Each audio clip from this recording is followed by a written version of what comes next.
Hello and what is up guys, it's Jaeger from ScreenCasterz doing a guest upload on the Yu-Gi-Oh! Council's channel. First and foremost, I would like to give a huge shout out and a huge thank you to my friend Ryu from the council for allowing me this amazing opportunity to give you guys quality content as well. So Ryu, thank you for that, I appreciate it, man. Alright, oh shit, sorry. This is my deck profile of Chaos Dragons. I saw Ryu's deck profile of it and I really did appreciate it, but I do have a different build of it. My own personal build. I hope you guys enjoyed as well. So, without further ado, let's get this crap started. Yeah, deck profile. Yay. Alright, so first and foremost, we do 3 of the big dragons. We do 1 red MD, 1 dad, and 1 BLS. Yeah, BLS is not a dragon. I messed up on that. For that, I'm sorry. Oh, and one last thing. My sleeves are Magic the Gathering sleeves because my locals don't sell Yu-Gi-Oh! Sleeves. It's a travesty. Yes, but no one can really argue that these are by far the best monsters in the deck. They typically start off your plays and are big monsters that you are building the deck up to make.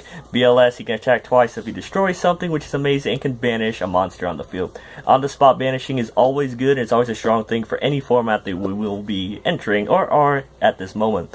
Dad, if you have 3 darks in grave, exactly 3, you can bring them out, just spawn them on the field and just pop stuff. It's great. And Red Eyes, you can bring dragons back, and it's easy to summon, the big playmaker of the deck. So that's the 3 big ones. Onto the smaller, dragons of the deck. We do 3 Light Pulsar, and then the rest for the Chaos Dragons. Chaos Monsters, sorry, I just messed up my words. 2 Chaos Sorcerer, and double Gores. Yes, I know Gores is at 3, but he does clog a lot in the hand for me personally. That's why I only do 2, but even at 2 he clogs, so there's that. But he's an amazingly good monster in the deck. He stops the OTKs. Nothing stops a good OTK better than good old Gores. A 2700 beater with a token is nothing to complain about at all. Chaos Sorcerer, he's got a lot of good traits. He's like a mini BLS. He's a level 6. Once again, he has on-the-spot banishing, which is amazing. That's always great. It's only for monsters, but still, he's a level 6, so he can make rank 6 plays with the Light Pulsar and other monsters in the deck. And he's easy to bring out, so there's that on him. And Light Pulsar, my personal favorite card in the deck. When he's destroyed, you can bring back a level 5 or higher Dark Dragon, which is amazing. That includes Red Eyes if he's in grade. You can bring back Beals, you can bring back Hot Red. You can bring back any of your Dark Dragons, including the synchros, which is amazing. And you can also bring him back from your graveyard by discarding a Light and a Dark from your hand to the graveyard. So he has double utility there. He's also level 6 and a Light. So if you have Glow Up Bulb, you can mill with Glow Up Bulb, bring him out and make Michael. So that's good, and good. Now on to the baby dragons. You need 2 black baby dragon, 2 white baby dragon, and 1 eclipse wyvern. You only need 1 eclipse wyvern. Only searches out Dad and Red MD. But they are still really powerful cards themselves, so searching them out is nothing to complain about. But the thing is, if you do run 2 eclipse wyvern, most of the time in my test, I either have 1 of the 2, which is Red Eyes or Dad, milled or in hand. So I don't really resolve 2. I mean, it's a mandatory effect, but I don't resolve 2, if that makes sense. You only need 1. The 2 baby dragons, these work amazing with Michael. Michael has been blessed as being a level 4 tuner, which means he can make rank 4 plays with them, as well as synchros, but you only get their effects to add an opposite copy of themselves to your hand if they use a synchro material.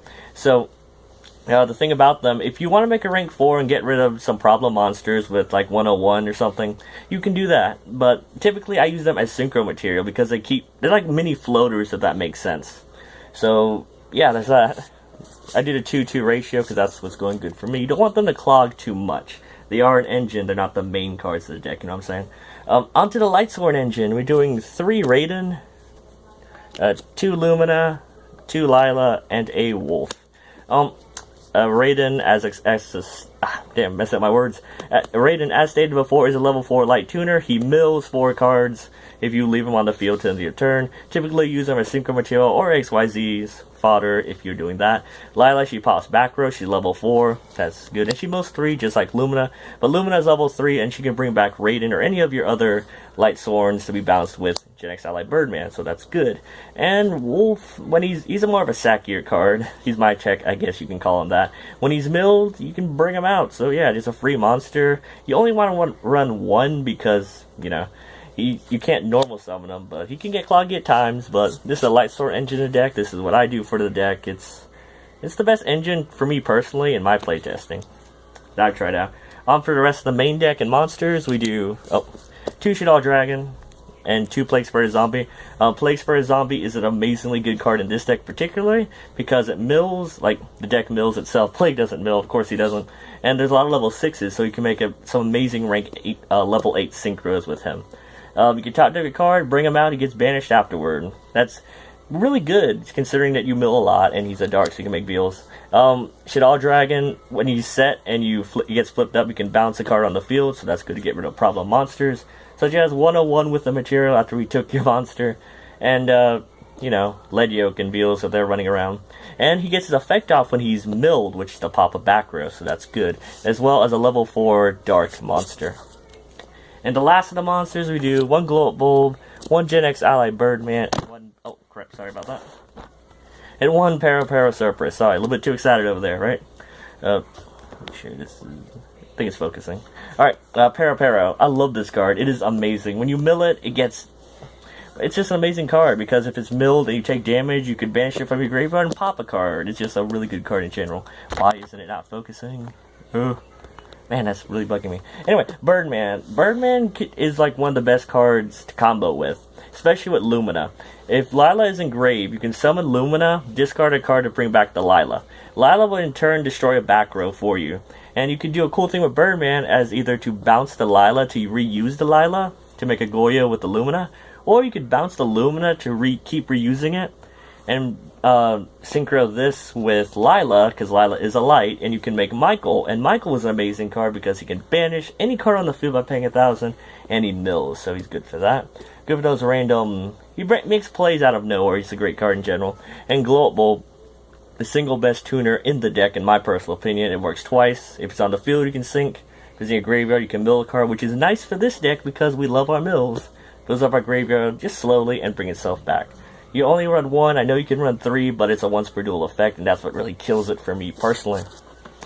Onto the spells. We do 2 Solar Recharge, 2 Charge of Light Brigade, 1 Monster Ring card, 1 Soul Charge, and 1 of each Burial. Foolish Burial. It's a really good card in the deck because you can send Wolf, you can send Eclipse Wyvern. They both get their effects. Wolf will be a beater. Wyvern will just snipe out your Red MD or Dad, whatever you need for the situation at hand. Burial lets you go willy-nilly a lot more. You can go ham with this card, because you can banish whatever you want. You can bring back 3 of your banished cards that you brought to bring out BLS and so forth. Bring 3 of them back and just reuse them. It's amazing. Soul Charge is for a comeback play. Yes, it burns you, but it gives you the opportunity to make hard-to-stop boards, so that's what Soul Charge does. And onto Monster Ring card. One of my favorite cards in the deck because he lets you dump from your hand to the graveyard what you want, and lets you get back from the graveyard that you milled that you don't want there to start with. So you can send like a para from your hand to the graveyard to add that BLS from your graveyard back to your hand. The reason I only run 1 though is because I don't want to open up 2 of them, and I had to make room for the Soul Charge because this card is just great. A much better card for the deck in general. Charge of Light Brigade, it works combos good with Solar Recharge. You mill 3 and add a Lightsworn, self-explanatory. You want to run max of this because it's just a great card. It's a searcher. Why not? And it gets your mills. Solar Recharge, I only run 2 because I don't want it to get... I want my mills to matter the most in this deck, so I put a lot of cards that work in the graveyard. But Solar Recharge combo is good with Charge of Light Brigade because you can mill 3 with this, add like Lumina or something, and then ditch it for Solar Recharge. Draw 2 cards and then mill 2 more. It's just a great combo. If you pull it off, it's pretty much a game stealer. It sets you up for so much advantage. It sets up your graveyard pretty easily. And for the last, the main deck, just 2 cards. Breakthrough Skills. They work in the graveyard, they work twice, and they work when they're milled. What's there not to like? Onto the extra deck, we do 2 level 5s. We do 1 Armades and 1 Cataster. These are for your battle phase control. Armades, when he attacks, your opponent cannot activate anything, but you can. And Cataster, he just blows up anything that's not a dark. What's there not to like about him? Easy to make with Glow Up Bulb and any of the baby dragons. 1 Goyo, stealing opponent's monsters. For level 7s, we do 1 Black Rose Dragon and double Michael. Alright, Black Rose Dragon, believe it or not, is actually a tech for me in this deck because most of the time, if I have to make a level 7, I bring out Black Rose, and I don't use the effect to blow up the field. I actually banish it for the red MD, and then that way I don't have to, and then bring back my dragons, you know. And so that would mean I wouldn't have to banish my Michael, and Michael over, oh, is it focusing? Dang it, I hope it's focusing. Sorry about that if it's not. Is it? Alright, the thing about Michael, he's a much better card overall because he banishes any card on the field at the cost of just a measly 1,000 life points. He's a level 7 dragon, he's a light, and he mills each turn. He's just an overall great card, and making super easy to make in this deck in particular. Plus, he's a dragon, which means you can bring him back with red eyes. Yep. At level 8s, we do 1 Beals, 1 Hot Red Dragon Archfiend, and 1 Stardust Dragon. Stardust Dragon is the card against Volcanics. I typically want to bring it out turn 1, so I won't fear Scattershot as much, but it'll put me at a solid advantage against that deck, like Fear Volcanics. Hot Red Dragon Archfiend, he's a kind of a nice first turn play if you're going second, if that makes sense. You can bring him out, destroy all other attack position monsters on the field, only he can attack, but 3,000 beer that can be brought back with Light Pulsar and Red Eyes is good. And Beal is my favorite card in the extra deck. Beals, he's usually bait. I always use him as bait, because I'd rather they 101 my Beals than my Red Eyes, because Red Eyes can bring back Beals, so he's hard to get around unless the opponent brings out an extra deck monster like Castel or 101, or they bounce him or stop his summon. Beals is going to put in a lot of work. Not a lot of decks in their main deck can deal with Beals. I know a lot of people have adapted with them just like they did with Winda, but even in this format, even in this day of age, Beals is still a great and amazing card. On to level 10s, we just do 1. It's Leo, the mighty Leo himself. On to the XZs, we do 3 rank 4s, which is 1 Dark Rebellion, 1 101, and 1 Steel Sword Roach. Alright, think about Roach. The reason I choose Roach over Exciton, because Exciton is god-awful against Shaddolls. I mean, you can destroy Shekanaga and Construct, but Windell's stay alive, which means you only get your 1 special summon per turn, and the Construct and Shekanaga, provided that you get Exciton's effect off, they're going to get the fusion back to hand and just going to keep doing it over and over. But Steel Storm Roach negates the summon, which means, I'm not sure about the rule on this, but I think they don't get the fusion back to hand. I could be wrong about that. If I am, please forgive me. In that case, but Exciton, I guess. But I really like Roach. He's good for the mirror match. He's good against any Blue Eyes deck he might come around. And with the Odd Eye stuff and the Red Eye stuff coming out soon, Steel Storm Roach is going to prove himself a lot more in this coming up format than previously. Alright, 101 and Dark Rebellion. I choose 101 over Castel, mainly because the attachment I can use to save himself, so there's that.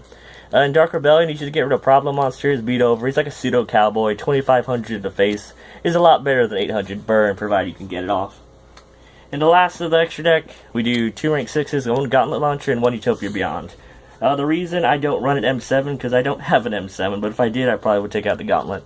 But Utopia Beyond is one of the best cards, because you can bring them out, make all your opponent's monsters 0 attack, and just beat them down with your strong monsters. It's just an amazing card.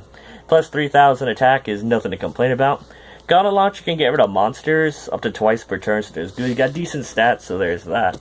So that's the Chaos Dragon deck, guys. I hope you guys enjoyed it. Once again, my name is ScreenCasterz.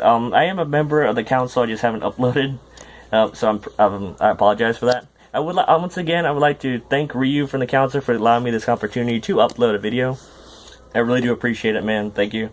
But if you guys want to check out my channel, I do deck profiles, discussions, openings, what every other YouTuber does, right? So I'm sure he'll put a link to my channel there as well.